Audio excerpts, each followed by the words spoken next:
एक हलचल सी चलती रहती है। तो राजा जनक से जब उन्होंने कहा कि पहले तो मैं वरुण देव से शास्त्रार्थ करना चाहूंगा, बाहर का ज्ञान था, वो तो अंदर के ज्ञानी थे। बाहर का ज्ञान उनके लिए कोई मायने नहीं रखता था कि कहाँ कैसे कौन राजा, कौन जीता, कौन हारा। फिर भी वो जो कहते हैं अंदर का ज्ञान परिपूर्ण होता है तो बाहर का तो अपने आप ही हो जाता है। कहते हैं जब अंदर की प्यास बुझ जाए तो फिर बाहर की गर्मी सर्दी कोई मायने नहीं रखती है। यदि हम बहुत प्यासे हो और हमें ठंडा जल मिल जाए तो कोई मायने नहीं रखता कि वो जल घड़े का है या फ्रिज का है या मटके का है या किसी अन्य सुराही का है। प्यास बुझने से अर्थ है, ये नहीं कि वो कौन सी जगह का है। जब शास्त्रार्थ में वो बंदी से जीत गए और राजा जनक से कहा कि अब मेरे पिताजी को जो जल समाधि दे दी गई थी अब उन्हें मुक्त करो। वो वरुण देव के जो पुत्र बंदी थे उन्होंने कहा वो मरे नहीं है, उन्हें जल समाधि तो दे दी गई है परंतु वो उस लोक से मेरे पिता के लोग चले गए हैं, वहां पे कोई हवन या कुछ हो रहा है। ऐसे ही उन्होंने कह करके बुला लिए और वो आ गए उनके पिता कहो। राजा जनक ने कहा कि आपने इनको हरा दिया मगर मेरे हृदय को भी शांति नहीं हुई है, मुझे अंदर का ज्ञान चाहिए। तो राजा जनक ने कहा तुम्हें अंदर का ज्ञान चाहिए तो जहां मैं यहाँ जूतों के ढेर पर खड़ा हूँ आप वहां से आइए और मैं आपके स्थान पर जाऊंगा। राजा जनक को बड़ा अटपटा लगा कि किसी अगर अधिकारी को कह दिया जाए कि यहाँ पर जहाँ पर जूते रखे हैं वहां पर आप आ जाओ, मगर जो जिज्ञासु होगा उसको कोई फर्क नहीं पड़ता कि जब उसके अंदर परमात्मा को पाने की प्यास होगी तो उसे बाहर के अहंकार से कोई अर्थ नहीं रहता। राजा जनक उतर के आ गए और अष्टावक्र उनके सिंहासन पे बैठ गए। उन्होंने कहा अपने अंदर झांको, तो उन्होंने आंखें बंद की और उन्हें परमात्मा के दर्शन हुए। तो इस तरह से ऋषि अष्टावक्र गीता जो बताती है वो कहता है कि अंदर के ज्ञान को जानो। जब राजा जनक को सब कुछ वो परमात्मा का परम ज्ञान ऋषि अष्टावक्र ने कराया तब उन्हें समझ में आई कि मैं अभी तक कहाँ घूम रहा था और कहाँ मुझे जाना था।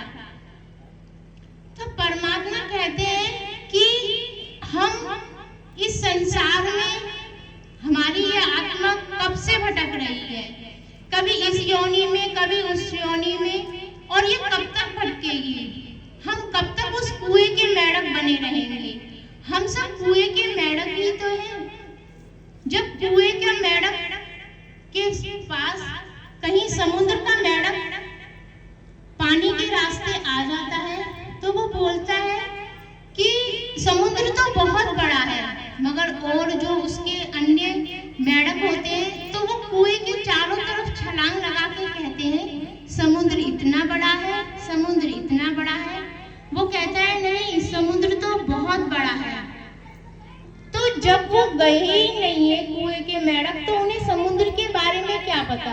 तो सारे ही मेढक मिलके उसको पागल कहते हैं, क्योंकि कहते हैं कि हम सब भी उस कुएं के मेढक की तरह हैं।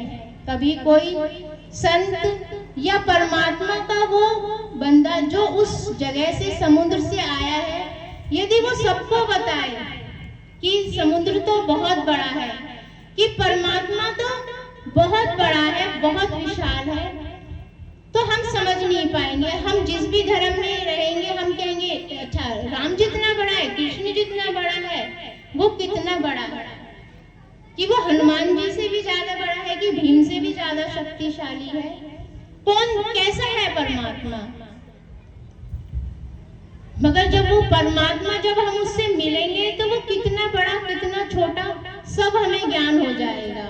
मगर उससे मिलने की विधि को हम कैसे जाने, वो हमारे भीतर है और हमें भीतर ही जाना होगा, अपने अंतःकरण में ही जाना होगा, जहाँ पर वो विराजमान है, जहाँ पर वो उपस्थित है। ना ही तो हमें कुएं के मेंढक बनना है, ना ही वो नादान बच्चे बनना है कि हम बाहर ढूंढते रहें और वो हमारे भीतर है। जब वो भीतर है तो वो अंदर ही उन्हें देखना पड़ेगा, बाहर नहीं देखना पड़ेगा। परमात्मा का ज्ञान बहुत सरल है। एक ज्ञानचंद नाम का एक व्यक्ति था, तो उसके साथ वो उसकी दुकान परचूनी की थी और दूसरे ही उसके साथ में एक और दुकान परचूनी की थी। वो अपनी दुकान को समय से बंद कर देता था, सही शाम को 5 बजे बंद कर देता था और चाहे ग्राहक खड़े रहे। मगर जब दूसरा व्यक्ति था उसके साथ में तो उसे महामूर्ख बताया करता था। एक दिन वो एक लाल रंग की टोपी बना करके उसके पास ले गया और उसे पहनाने लगा कि आप जैसा मूर्ख मैंने कोई नहीं देखा है। शाम को 5 बजते हैं और आप दुकान को बंद करते हैं, आपके जितने ग्राहक होते हैं वो सब मेरे पास आते हैं और आप जितना मैंने कोई मूर्ख नहीं देखा है। ये लो, ये लाल रंग की टोपी मैं तुम्हें पहनाता हूँ। यदि इससे भी ज्यादा, आपसे भी ज्यादा कोई आपको मूर्ख मिले तो इस टोपी को आप उसको पहना देना। ज्ञानचंद खुश हुआ और उसने वो टोपी बड़े प्यार से पहन ली। समय व्यतीत होता रहा। जो प्रक्रिया चल रही थी वही कि शाम को 5 बजे बंद करना है।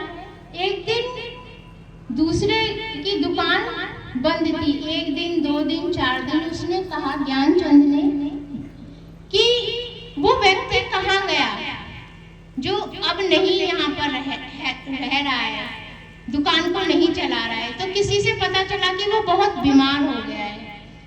तो ज्ञानचंद जी उससे मिलने के लिए गए। उसने कहा कि आप बीमार हो, क्या हो गया? तो उसने कहा कि अब तो बस जाने का समय है, परमात्मा के पास जाना है। तो उसने कहा, ज्ञानचंद ने कहा, कुछ तैयारी कर ली है कि नहीं? तो कैसी तैयारी? अच्छा, तो आपके रिश्तेदार, आपके बच्चे पत्नी वगैरह सब चलेंगे आपके साथ? कि कैसे मूर्खों की बात करते हो, कोई साथ भी जाता है? उसने वो टोपी निकाली और उसे पहना दी।